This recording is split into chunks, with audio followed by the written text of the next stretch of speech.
مرشدنا ولعلمائنا ولمؤسس والمشايخ نهضة العلماء أجمعين ولأولياء تسعة ولصنع أجمعين خصوصا إلى روح سلطان الأولياء شيخ عبد القادر الجيلاني رضي الله عنه وخصوصا إلى روح مصنف مؤلف كتاب سلام التوفيق الإمام الفقيه Al-Alama Syekh Abdullah bin Husain bin Tahir bin Muhammad bin Hashim Asy-Syafi'i rahimahullah wa ila arwahi masyayikhina fil mahad Tebu Ireng Jombang ajma'in wa ila arwahi masyayikhina fil mahad Darul Ulum Rejoso Peterongan Jombang ajma'in wa jami'i usulihim wa furu'ihim wa aswajihim wa dzurriyyatihim wa ahli silsilatihim wa muridihim wa muhibbihim wa jam'iyyatihim والآخذين منهم رضي الله عنهم ثم إلى آبائنا وأمهاتنا وجداتنا وجداتنا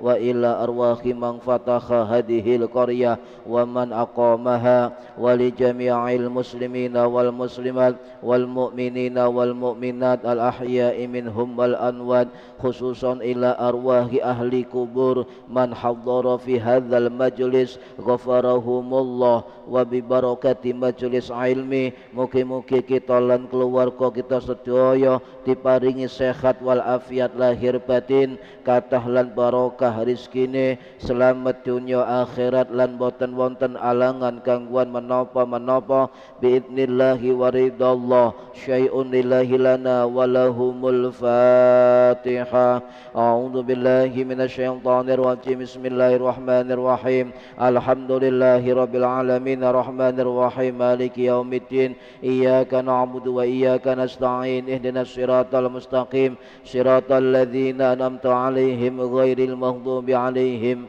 waladdallin rabbighfirli wa liwalidayya amin a'udzu billahi minasyaitonir rajim bismillahirrahmanirrahim alhamdulillahi rabbil alamin allahumma shalli wa sallim وبارك على سيدنا محمد وعلى آله وصحبه أجمعين ولا حول ولا قوة إلا بالله العلي العظيم أما بعد ingkang kawula hormati para bapak, para ibu jamaah pengajian rutin kitab Sulamut Taufik setiap hari Senin ba'da maghrib di Masjid Jami Al-Kautsar Indro Kepomas Gresik Jawa Timur.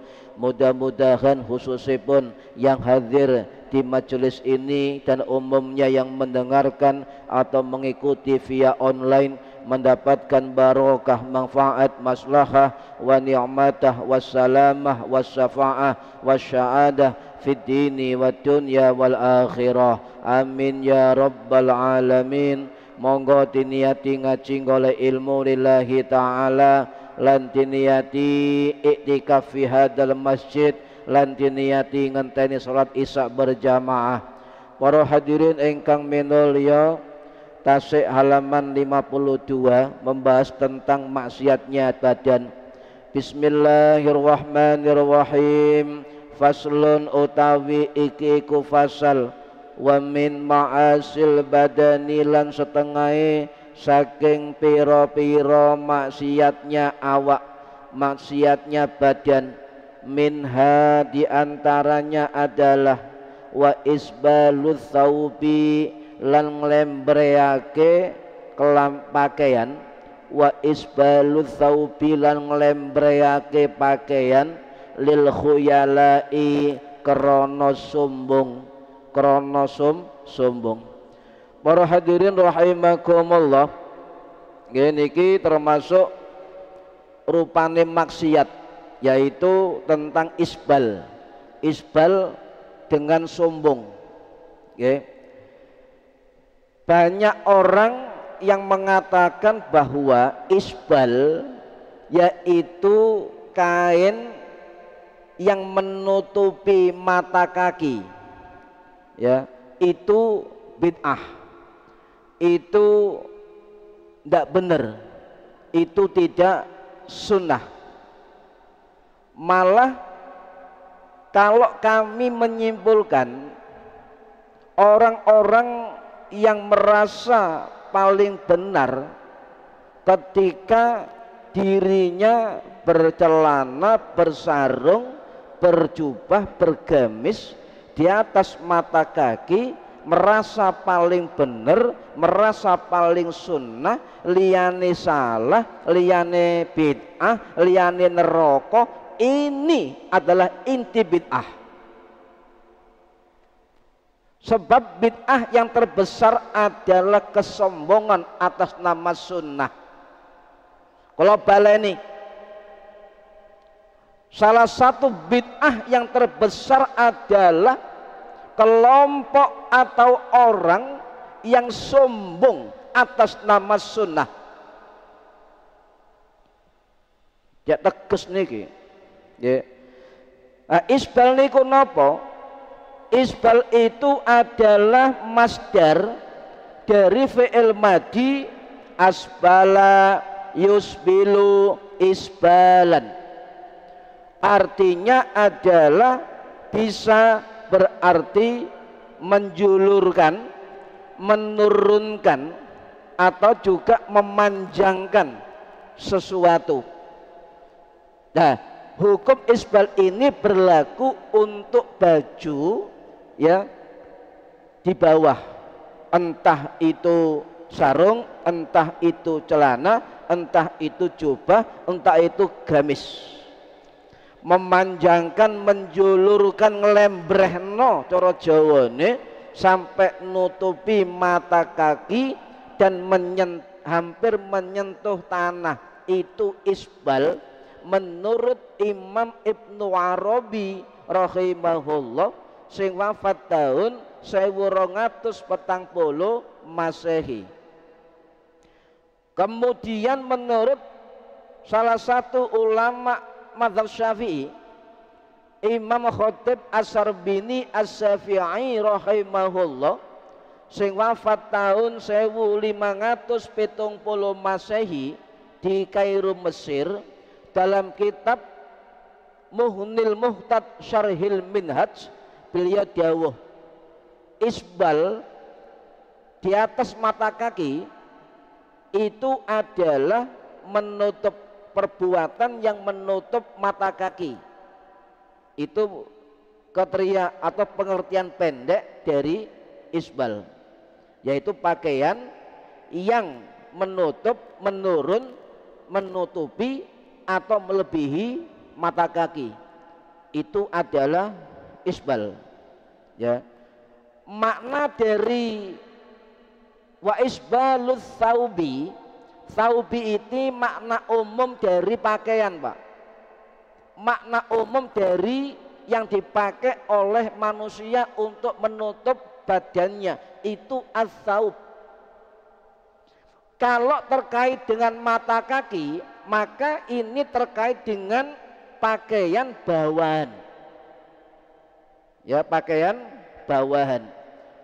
Nah, hukum isbal, ya, hukum isbal yang menutupi atau melebihi mata kaki sebenarnya sudah dibahas sejak zaman ulama salafus soleh. Sudah dibahas Imam Hanafi rahimahullah sing wafat tahun 727 Masehi di Baghdad. Wis dibahas Imam Malik bin Anas rahimahullah sing wafat tahun 796 Masehi di Jannatul Baqi Madinah.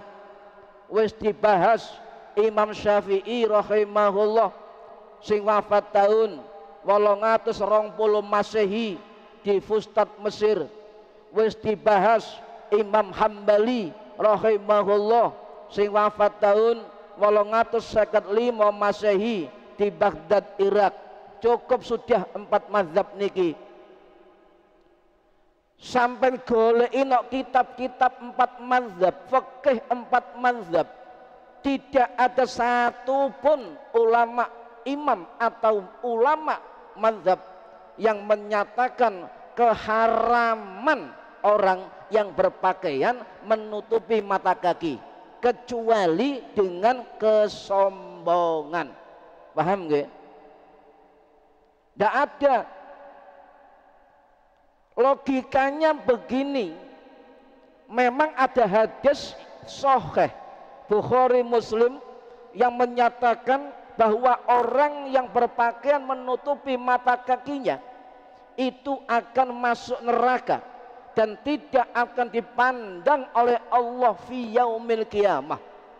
Memang sahih hadisnya, tetapi ada beberapa hadis yang lain yang juga sama-sama sahih, itu ada syaratnya kalau tidak haram isbal itu. Nanti kita perjelas ya. Nah, ini perkara khilafiyah. Niki perkara perbedaan pendapat di kalangan ulama salaf. Gak usah gaya megaya bagi kelompok-kelompok tertentu, seolah-olah masalah isbal ini masalah baru. Bukan, ini masalah tempo dulu yang sudah dibahas, diperdebatkan, bahkan ditulis dalam kitab-kitab ulama salaf. Okay. Ada 3 hukum, Mbak. Siji haram. Nomor loro ana kelompok ulama mengatakan makruh. Nomor telu ana sing mengatakan mubah atau boleh.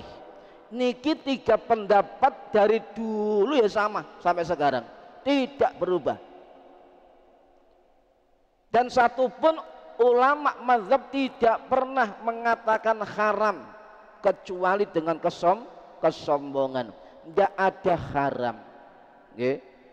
Jadi itu makanya kalau yang berhukum haram itu tekstual hadis, yang menghukumi mubah atau makruh itu kontekstual hadis dan memiliki ilat atau alasan di dalam pengambilan hukum.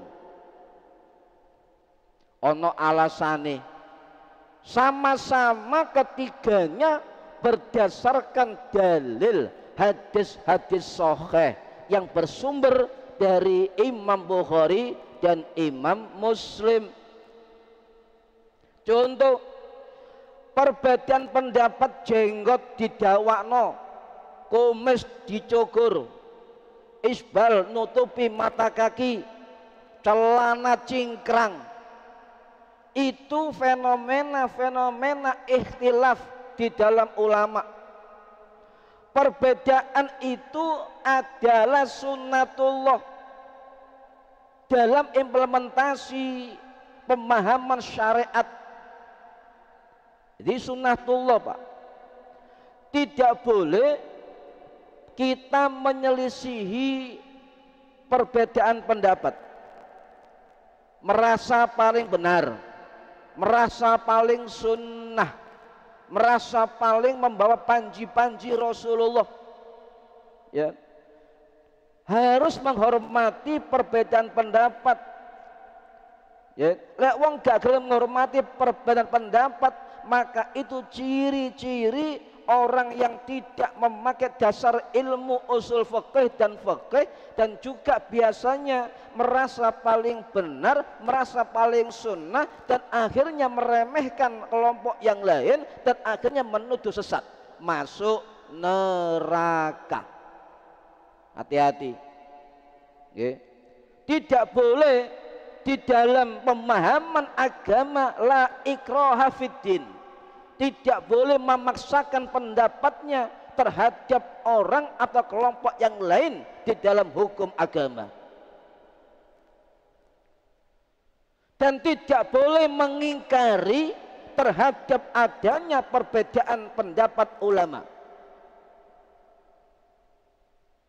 Niki wonten kaidah fikih yang sepakati para ulama, niki termaktub dalam kitab Al-Asbah wan Nadhair karangannya Imam As-Suyuti Az-Zafi'i Al-Asy'ari Al-Misri rahimahullah, sing wafat tahun 1505 Masehi di Kairo, Mesir.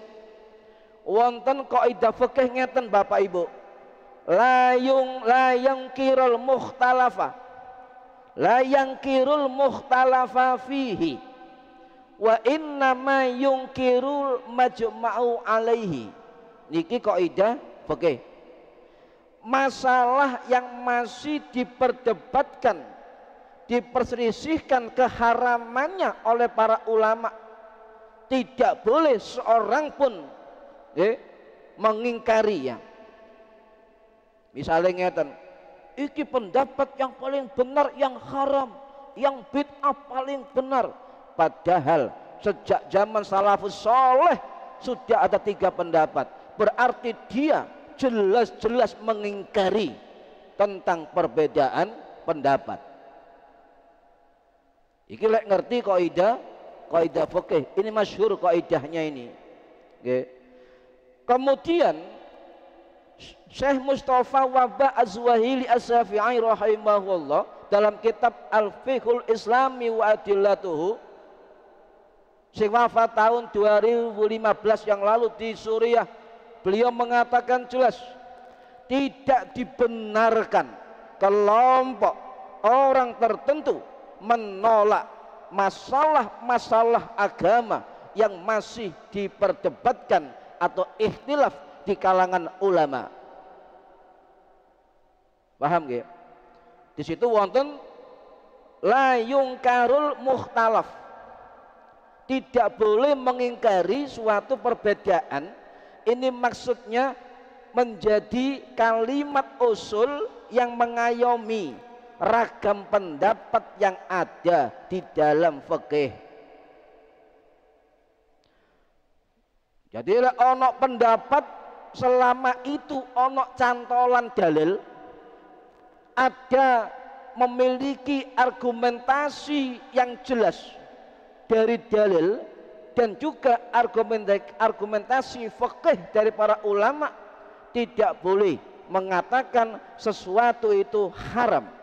Apalagi ulama salaf tidak pernah mengharamkan isbal. Titik haram, titik bid'ah, titik musyrik, titik sesat, titik zalim, titik neraka. Ini bentuk kesombongan yang merasa paling benar di antara perbedaan pendapat di kalangan ulama. Tidak boleh. Kita harus kembali ke Al-Quran dan hadis. Kita ini langsung bersinau kepada Rasulullah. Sampeyan saiki tahun piro? Saya tahun piro, Pak? 2024. Kanjeng Nabi wafat tahun 632. Nah, sampeyan duwe dalil, ayo langsung belajar nok Kanjeng Nabi. Nah, ini waras apa gak waras ngeten iki. Dikira Imam Hanafi, Imam Syafi'i, Imam Maliki, Imam Hambali itu tidak beracu kepada Quran hadis. Padahal beliau-beliau itu ulama pendiri mazhab, hafal Quran, apal ribuan hadis, tetap mengacu kepada Kanjeng Nabi. Cuma sekarang representasi dari ikut Kanjeng Nabi adalah pada hadis-hadis dan sunnah-sunnah Kanjeng Nabi. Jadi beliau-beliau itu ulama ahli fikih, Pak. Pasti mengacu kepada Al-Quran dan hadis. Diarani gak sesuai hadis dan Al-Quran, salah kaprah. Wonten keterangan dari ulama mazhab Syafi'i yang lain, termasuk Imam Ibnu Asakir As-Syafi'i rahimahullah, sing wafat tahun 1176 Masehi di Damaskus. Niki lek mboten salah wonten ten kitab Tarikh Ad-Dimashqi. Beliau dawuh ngeten, Pak. Ahli fikih itu pasti mengikuti nabinya. Tetapi ikut Kanjeng Nabi itu representasi di dalam hadis-hadisnya yang bersanad. Tidak langsung kemudian jenengan buka hadis dalil hukum, tidak bisa. Ahli fikih niku pasti ahli hadis. Kalau baleni ahli fikih itu pasti ahli hadis, tetapi ahli hadis belum tentu ahli fikih.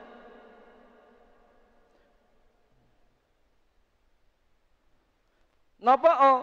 Sebab ulama fikih niku ketika mengambil hukum itu acuannya dalil-dalil ayat Quran lan hadis-hadis Kanjeng Nabi.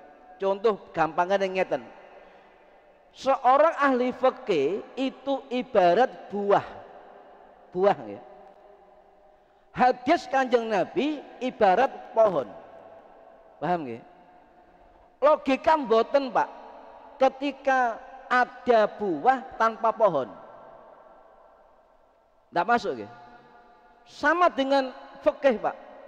Ketika ulama fikih menjadikan hukum tertentu dalam suatu masalah, itu pasti acuannya pohon tadi, sehingga menghasilkan buah. Paham ya? Niki sing logika kewarasan, Lah bagaimana mungkin Imam Syafi'i, Imam Hanafi dan sebagainya dituduh oleh kelompok tertentu sebagai ulama yang gak ngerti hadis? Naudzubillah. Ya kesombongan itu ya. Nggih. Para hadirin rahimakumullah, nyun sewu. Wong-wong sakniki niku hati-hati, Pak. Sebab kata kelompok atau orang-orang tertentu yang sangat fanatik buta terhadap sunnah. Fanatik silakan, tetapi jangan diambil-ambil, dipilih-pilih, dipilah-pilah mana sunnah yang sesuai dengan kepentingan kelompoknya dan fahamnya. Paham ya? Digoleki sing podo-podo, liyane gak digawe. Niki bahaya. Napa? Itu terlalu melampaui batas dan berlebihan. Gulu kata Islam. Gulu niku berlebihan. Kaku dalam beragama, merasa paling benar. Ya, bahkan secara nggak sadar siapapun yang merasa paling benar, paling sunnah dan meremehkan kelompok atau faham orang lain, maka dia menciptakan bid'ah yang baru di dalam Islam. Contoh napa bid'ah yang baru? Celana cingkrang niku bid'ah yang baru. Satu pun hadis tidak ada yang mengatakan bahwa Kanjeng Nabi celanoan, tapi mereka mengatakan celana cingkrang sunnah Kanjeng Nabi. Maka kita katakan dia dusta atas nama Kanjeng Nabi Muhammad sallallahu alaihi wasallam. Bid'ah niki, Pak. Paham nggih? Kanjeng Nabi gak kecelanoan. Hadis Kanjeng Nabi bunyinya al-izar, al-qamis, gamis, sarung. Tidak pernah Nabi dalam hadis yang mengatakan sirwalun, celonoan, atau asyarawil, celono, tidak ada dalam hadis Kanjeng Nabi.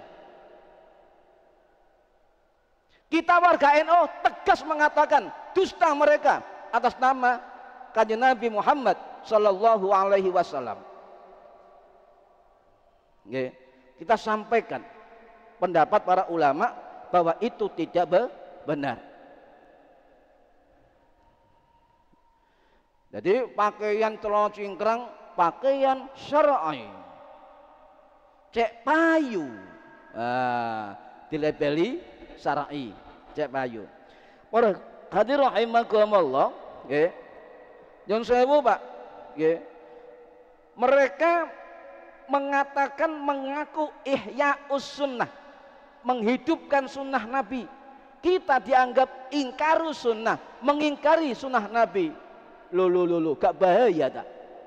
Ayo hitung-hitungan bendino kegiatan amaliyah kita, Nahdlatul Ulama, warga Nadiyin, dengan mereka yang mengaku paling sunnah, ayo dihitung akan di ngelakoni sunnah Kanjeng Nabi. Kan apa-apanya, gak ada apa-apa nih. Saestu Pak, tahu kalau hitung niku. Mosok ukurannya sunnah celana cingkrang, jenggot dawa, batuk gosong. Lah kok cek endeke sunnah Nabi mesak monutok. Nah, akhirnya muncul minna wa minhum, kami dan mereka membatasi diri. Para hadirin rahimakumullah, jadi terlalu menganggap paling sunnah dengan membatasi kesunahan kepada identitas simbolitas belaka, itu malah merendahkan sunnah. Dikira serbanan gak sunnah ngoten ta, kopi gak sunnah ngoten ta. Sangat kaku mereka Pak memahami agamanya. Sing gak cingkrang gak sunnah, neraka sampean. Ini bahaya. Akhirnya dipoles dengan fenomena ekonomi duniawi, cingkrang, modal cingkrang dukure, mata kaki pakaian syar'i, niru Kanjeng Nabi, pakaian sunnah. Insya Allah sapa sing tuku pakaian celana ini, insya Allah didohno tekan neraka.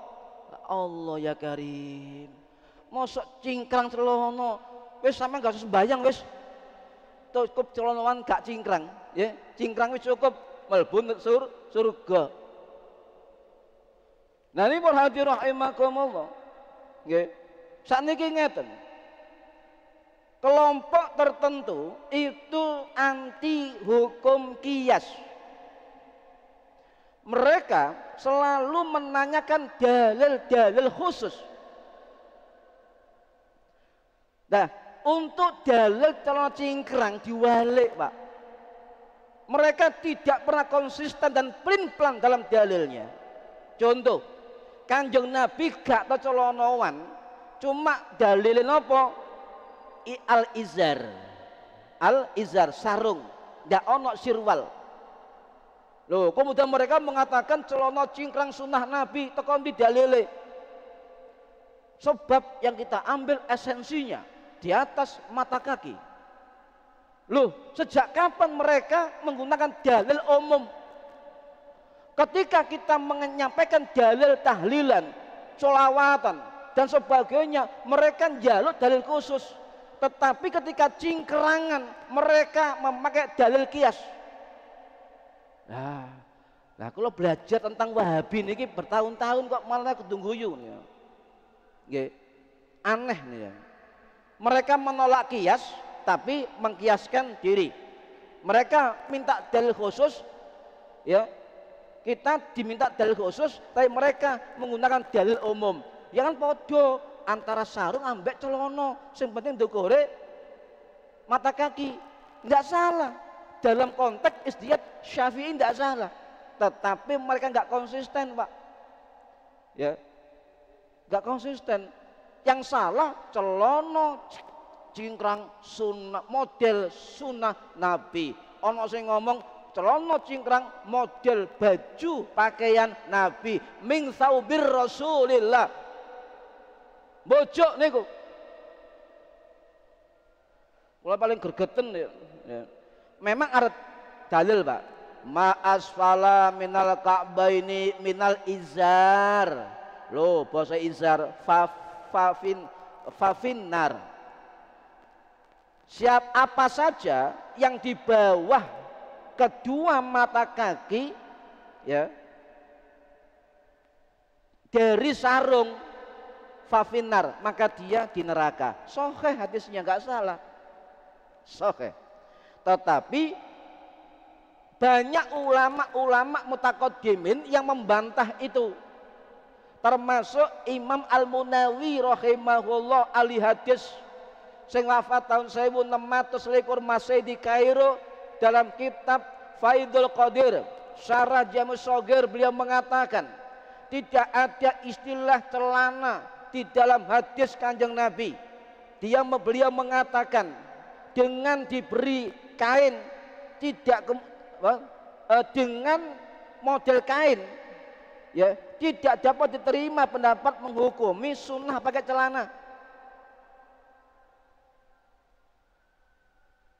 kecuali ngeten celana cingkrang, semangat esensi menjaga mata kaki dari ini bolehlah silakan. Tapi kalau menganggap celana cingkrang model baju Kanjeng Nabi, bohong Pak. Oke. Kalau itu benar, mengapa ulama sekelas Imam Al-Munawi menyalahkan? Lek ana wong ngeten Pak, lek ana wong ngarani kain iku celana tidak diterima sunnahnya. Loh, jelas nggih? Ulama abad 16 siapa yang menjadikan sebuah kain dijadikan celana sunnah Nabi, tidak diterima hukum sunnahnya, sebab ini termasuk hukum syariat, tidak boleh dipermainkan, tidak boleh dipermainkan. Kita balik dalilnya. Oh, lek sampeyan celana cingkrang sunnah Nabi, saya tanya mana dalilnya Nabi pakai celana? Tidak ada Pak ya, tidak ada. Niki para hadirin rahimakumullah nggih. Jadi jangan jadikan identitas faham tunggal seseorang menjadi identitas keislaman, tidak boleh ya. Inilah yang dikatakan Imam Al-Munawi kesalahpahaman terhadap dalil dan mengotak-atik dalil untuk urusan duniawi. Contoh apa? Syar'i. Belum tentu syar'i. Syar'i itu terkait niat, proses, jual, ke siapa, bojo iga. Niku paket syar'i niku. Tidak kemudian agama menjadi kemasan dusta atas nama sunnah Kanjeng Nabi Muhammad sallallahu alaihi wasallam. Nabi gak ada celonoan Pak, Nabi al-izar, sarungan nggih niki. Jadi tidak boleh kemudian mereka mengatakan bahwa orang yang isbal itu bid'ah, sebab Nabi pernah memakai izar di bawah mata kaki, dalil sahih. Ini mereka tidak pernah mengutarakan dalil-dalil ini di hadapan jamaahnya. Contoh wonten hadis Kanjeng Nabi Kanjeng Nabi itu pernah memakai izar sarungnya di bawah mata kaki. Niki riwayat sahabat Abu Bakar As-Saqafi radhiyallahu an sing wafat tahun 709 Masehi di Basra. Niki wonten dalam kitab Sahih Bukhari rahimahullah. Napa hadisnya dawa Pak? Intinya Nabi pernah keluar ketika sholat gerhana, tergesa-gesa Kanjeng Nabi, maka saya lihat Kanjeng Nabi memakai izar menutupi mata kakinya. Sahih. Paham nggak? Iki gak dibahas belas ya. Ya Allah. Loro dari riwayat Jabir bin Sulaim. Jabir bin Sulaim bin Abdullah bin Umar radhiyallahu an. Dawa hadisnya beliau mengatakan ngeten, aku pernah sowan kepada Kanjeng Nabi Muhammad sallallahu alaihi wasallam, dan waktu itu Kanjeng Nabi Muhammad memakai mantel dari wol yang panjang menutupi mata kakinya. hadis Bukhari, Imam Ahmad, Nasai, Ibnu Majah dan sebagainya. Sahih pisan niki. Dalil sitok digawe menghukumi yang lain. Tidak boleh. Wes, perlu kita pertegas seperti itu. Cukup dua ini, Pak. Berarti Nabi pernah berpakaian menutupi mata kaki. Abu Bakar As-Siddiq pernah Nabi mengatakan, siapa yang berpakaian menutup mata kaki isbal, maka dia tidak dipandang oleh Allah fi yaumil qiyamah, kata Kanjeng Nabi.